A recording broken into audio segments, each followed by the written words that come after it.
আপনারা দুজনই বিদেশে আছেন, হ্যাঁ, তা আপনারা দেশে ফিরবেন কবে? কিংবা আপনার নেতৃত্ব আপনি যদি দেখেন খালেদা জিয়া যখন দেশে ফিরছেন তার কি বলে এটাকে নেতৃত্বের লিডারশিপের চেইন আমরা দেখতে পাচ্ছি, হ্যাঁ, এখানে আমরা খালেদা জিয়াকে দেখতে পাচ্ছি, তারেক রহমান, জুবাইদা রহমান, কোকর স্ত্রী, এমনকি তাদের পরবর্তী ধাপে জাইমাকেও দেখতে পাচ্ছি, রাইট? প্রশ্ন হচ্ছে যে আমরা আজ পর্যন্ত আওয়ামী লীগের একজন মুখপাত্র পর্যন্ত পেলাম না। শেখ হাসিনাকেই মুখপাত্রের ভূমিকা পালন করতে হচ্ছে যেহেতু তিনি সভানেত্রী, কিন্তু একটা দলের একটা মুখপাত্র তো অন্তত থাকা দরকার। সাধারণ সেক্রেটারিকে আজ পর্যন্ত আমরা দেখতে পাইনি, যদিও আমরা শুনেছি তিনি দীর্ঘদিন বাংলাদেশি ছিলেন, পরে ভারতে গেছেন।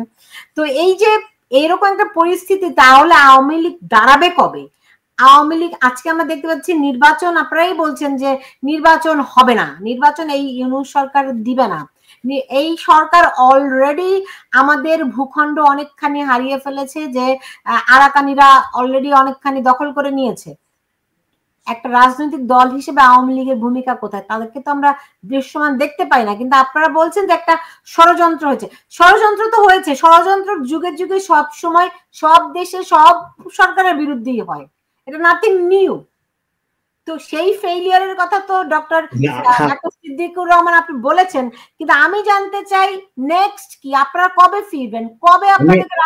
আমি সেটারই জবাব দিতে চাচ্ছি, কিন্তু আপনি তো সুযোগ দিচ্ছেন না। বলেন। সেটা হলো শেখ হাসিনা আমাদের নেত্রী, তার যে প্রভাব, বঙ্গবন্ধুর কন্যা, 16 বছর ক্ষমতায় ছিলেন, আওয়ামী লীগের সভানেত্রী, তিনি আমাদের মুখপাত্র, অন্য কোনো মুখপাত্রের দরকার নেই।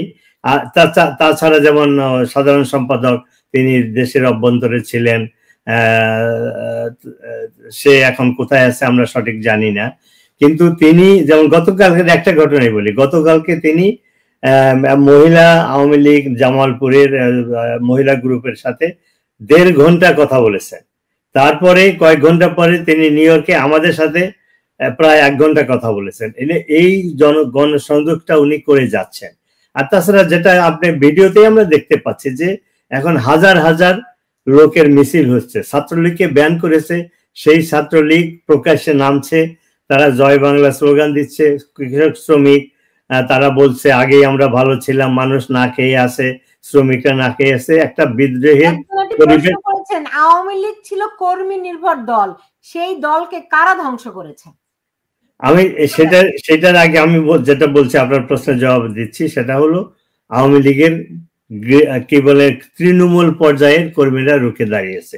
এত অত্যাচারের পরেও হাজার হাজার কর্মীকে জেলে দিয়েছে, বাড়িঘর পুড়িয়ে দিয়েছে, কিন্তু আওয়ামী লীগ একটা আন্দোলনের দল, আন্দোলন করে দেশ স্বাধীন করেছি আমরা, স্বৈরশাসকদের অবসান ঘটিয়েছি। তো তারা যেভাবে জেগে উঠছে, কারণ মানুষ, বাংলাদেশের মানুষ, বিশেষ করে আওয়ামী লীগের নেতা কর্মীদের পিঠ যখন দেয়ালে ঠেকে যায়, তারা সামনের দিকে আগায়। আওয়ামী লীগ সেই কাজটাই বর্তমানে করছে। এবং এই পরিস্থিতিতে আপনি যে জবাব চাচ্ছেন দিনক্ষণ, সেটা বলা যাবে না, কিন্তু যে কোনো একটা প্লিজেন্ট সারপ্রাইজ বা একটা ঐতিহাসিক সারপ্রাইজ ঘটনা যে কোনো মুহূর্তে ঘটবে, এটা আমাদের বিশ্বাস। জি, আপনি ডক্টর নবী সুন্দর করে বলেছেন যে আওয়ামী লীগ আচ্ছা কর্মী নির্ভর দল, তারা দেয়ালে পিঠ থেকে গেলে এই কর্মীরাই আবার রুখে দাঁড়ায়।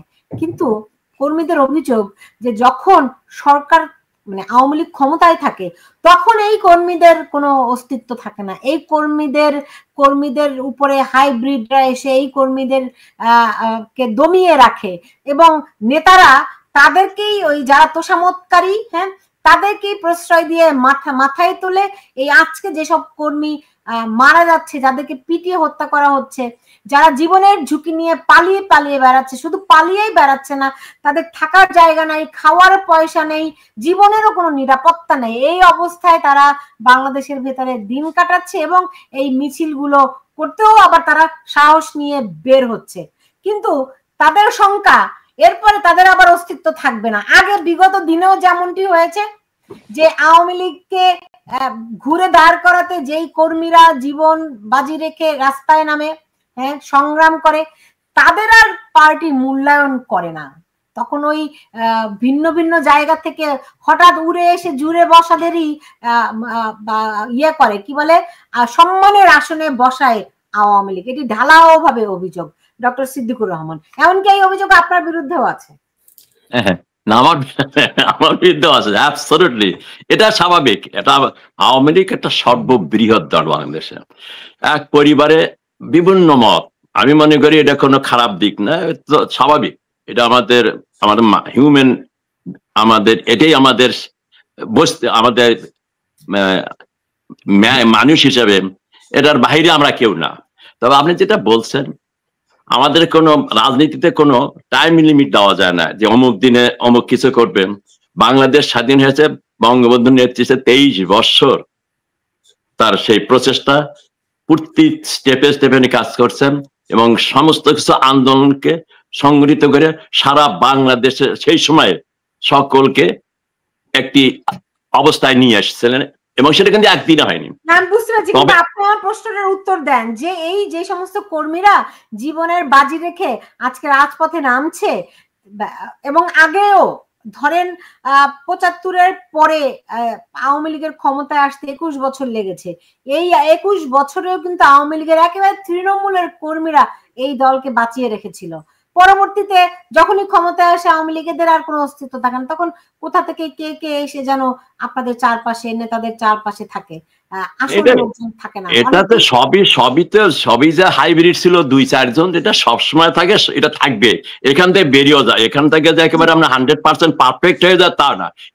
যেটা ওইভাবে বললাম, আমি বিভিন্ন প্ল্যাটফর্মে প্রতিদিনই 2-3টাতে জয়েন করতেছি, একই কমপ্লেনটাও থাকবে, এবং আমি তাদের কাছে একটি আমার আবেদন থাকবে। হ্যাঁ, কমপ্লেন তোমারও আছে, আমারও আছে। আমিও যে যুক্তরাষ্ট্র আওয়ামী লীগের সভাপতি, আমিও কিন্তু না, কমপ্লেন বলতে এরকমও কমপ্লেন আছে যে ধরেন পয়সা দিয়ে পদবি বিক্রি করা, এটি যেমন সেন্ট্রালি আছে, এমনকি নিউ ইয়র্কের নেতাদের বিরুদ্ধেও আছে। এমনকি সেপ্টেম্বর মাসে যখন শেখ হাসিনা প্রধানমন্ত্রী হিসেবে এখানে জাতিসংঘের অধিবেশনে আসতেন, কে তার পাশে বসবে এ নিয়েও আসলে নাকি ওই আসনে নাকি বিক্রি হতো। তাহলে বুঝেন কিরকম একটি অভিযোগ, তাই না? এটা কতগুলো এত অবোধ, মানে এত মিথ্যাচার, এটা কিন্তু আমাদের দলের ভেতরে, এটা সব দলের ভেতরে আছে। এটা হলো মিথ্যাচার, এটা হলো জেলাস, আউট অফ জেলাস এ কথা বলে। আমি আগেও বলেছি, যুক্তরাষ্ট্র আওয়ামী লীগের যে কমিটি হয়েছে, একটি পয়সাও কারো কাছ থেকে নিয়ে কোনো কমিটি হয়নি, সমস্ত কিছু। এবং আমি তাকে চ্যালেঞ্জ দিয়েছি, কেউ যদি বলতে পারে যে 10 টাকা যুক্তরাষ্ট্র আওয়ামী লীগের কমিটি তোমার নাম ঢুকে তোমার কাছ থেকে 10 টাকা নেওয়া হয়েছে, শুধু 20 টাকা যেটা ফি নেওয়া, তাছাড়া। আমি সেটা বলি, এটা তো এখন বাংলাদেশের, আমি বলি যেটা বললেন, এটা কিন্তু আমরা বলি কথায় কথায় আমরা বলি যে অমুকে যে হাজার কোটি টাকা নিয়ে গেছে, হাজার কোটি বাংলাদেশ থেকে দুর্নীতি, সেটা এগুলো আছে কোথায়? আজকে তো 9 মাস হয়ে গেল, কই তাদের টাকা তো বার করতে পারলো না এই সরকার। কথা বলছে $20 বিলিয়ন দুর্নীতি সেখানে নিয়ে গেছে, $20 বিলিয়ন। আমি বলি এস এ কিবরিয়া সাহেবের ছেলে রেজা কিবরিয়া কয়েকদিন আগে প্রথম আলোর একটা অনুষ্ঠান এসে বললো, এবং সে বললো এই 2 জনকে ফাঁসি দিতে হবে, কারণ শেখ হাসিনা $20 বিলিয়ন নিয়ে গেছে, শেখ হাসিনা রেহানা $20 বিলিয়ন নিয়ে গেছে। এই যে কথাগুলো, এর কোন প্রমাণ আছে? $20 বিলিয়ন কি 2-4টা টাকা? এগুলো কতগুলো অতিরঞ্জিত করে আমাদের ক্ষতি আমরা করি।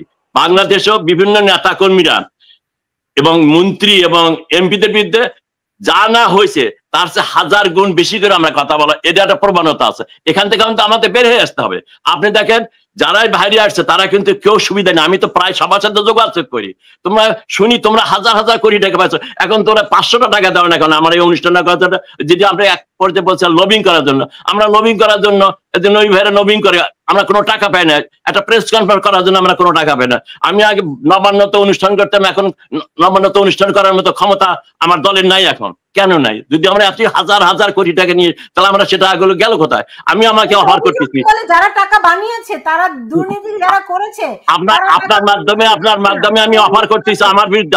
আমি বলি, অনেকে বলি আমি হাজার কোটি টাকা আমার বিরুদ্ধে বলছে। আমার বাংলাদেশে কি আছে, এখানে কি আছে, কেউ বাড়ি করে? আমি চ্যালেঞ্জ, বাংলাদেশে আমার কোনো বাড়ি ঘর নেই। অনেকে বলে আমার ঢাকায় বাড়ি আছে, আমরা বগুড়া শহরে বাড়ি আছে। বাংলাদেশে আমার কোনো বাড়ি নেই। একটি বাড়ি ছিল বাপের বাড়ি, সেখানে যা থাকতাম সবসময়। সে বাড়িটাও 5ই ফেব্রুয়ারি এই ডক্টর ইউনূস তার লোক দিয়ে বাড়িটা মাটির সাথে মিশিয়ে দিয়েছে। আমি চ্যালেঞ্জ দিচ্ছি, আমি অন রেকর্ড আমি চ্যালেঞ্জ দিচ্ছি, কেউ যদি বের করতে পারে যে সিদ্দিকুর রহমান অমুক জায়গা থেকে টাকা অমুক ব্যবস্থা করে টাকা নিয়ে আসছে, অমুকরে প্রমোশন টাকা নিয়ে আসছে, আর চ্যালেঞ্জ কিন্তু বলে বেড়াচ্ছে, আমার বিরুদ্ধে বলে বেড়াচ্ছে। এইভাবেই আমার নেতৃবৃন্দ বলেছে যে এরকম, এভাবে প্রতিটা নেতা কর্মীদের বলা, এটা আমাদের একটা বৈশিষ্ট্য আমাদের নেতাদের। আমি সেই কথা বলবো, আমি নেতাদের বিনয়ের সাথে তাদের বলবো এই সমস্ত থেকে বেরিয়ে আসতে হবে। এই সুযোগই এই ষড়যন্ত্রকারীরা এই সুযোগটা নিয়েছে, এই সুযোগ। এবং যেটা আমি বলবো, আজকে প্রান্তিক নেতা যারা আছে, তোমরা যে কাজ করছো, রাস্তায় নামো, নেত্রী যখন দেশে ফিরবে অবশ্যই যারা এই কাজগুলো করেছে গত 15 বছর অত্যাচার অবিচার করেছে যারা, তাদের প্রত্যেকেরই বিচার হবে, সে দলেরই হোক আর দলের বাইরে হোক। এবং সাথে সাথে আমি আর একটা জিনিস অ্যাড করতে চাই, তথাকথিত এই বিপ্লবে কোটা আন্দোলন কেন্দ্র করে যারা মৃত্যুবরণ করেছে, যাদের হত্যা করা হয়েছে, পুলিশ ছাত্র জনতা, এদের প্রত্যেকেরই কে মারছে কারা মারছে এদের বের করে বিচার করা হয়তো সবার সম্ভব হবে না, কিন্তু সাধারণ মানুষের সামনে এটা তুলে ধরতে হবে। সেটা আমার সরকারই হোক, বিএনপি সরকারই আসে, যে সরকারি আসে না কেন, জনগণের সরকার, সে কাজটি করা উচিত হবে সবার। যে এই তথাকথিত জুলাই আগস্টে কারাই হত্যাকাণ্ডটি করেছে, আজকে যারা সমন্বয়ক, আমি মনে করি তারাই এই যত হত্যাকাণ্ডগুলোর মূল। তারা যে জন্য একটা বলেছে, তাদের একজন বলেছে আমরা যদি অমুক পুলিশে মারতাম, অমুক জায়গায় যদি পুরো না দিতাম, আমরা এই আন্দোলনে আমরা আগায় নিয়ে যেতে পারতাম না। অতএব প্রুফস আর ডকুমেন্টেড প্রুফ আর দেয়ার। আমার কথা হলো, আমি আমার নেত্রী 100% কনফার্ম, 100% কনভিন্স, এবং তার সে সাহস আছে যে সে কাউকে মারার অর্ডার দেয়নি।